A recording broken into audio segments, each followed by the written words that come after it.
कपड़ा सूख गया आपका? कपड़ा सूख गया मेरा। बहुत दुख हो रहा है, वो चली गई हैं। कौन? रान दीदी।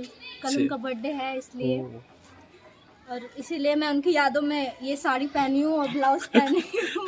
उनकी याद आए। और मैंने आज बहुत सारा कपड़ा धोया है, अगर यकीन ना हो तो पूरा छत कपड़े से भरा है। ये देखिए सारा कपड़ा उन्हीं का है ना।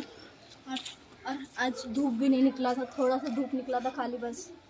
तो आज जितना कपड़ा सूखा है, ये थोड़ा ही सूखा है खाली, वो भी मेरे बाबू को सूखा है खाली बस। तो ये 3 कपड़े मैं नीचे लेके जा रही हूँ अभी। और मैंने इसलिए साड़ी पहनी ना, मैं बताती हूँ आपको कि मैंने वीडियो बनाया अभी इंस्टाग्राम पे है, फिर वीडियो को लाइक ज़रूर करना, फॉलो भी करना। मेरे वीडियो पे लाइक नहीं आता ना, इसलिए कह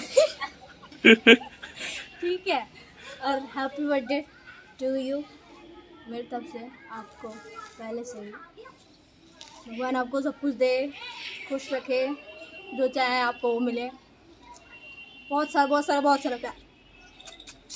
आई लव यू।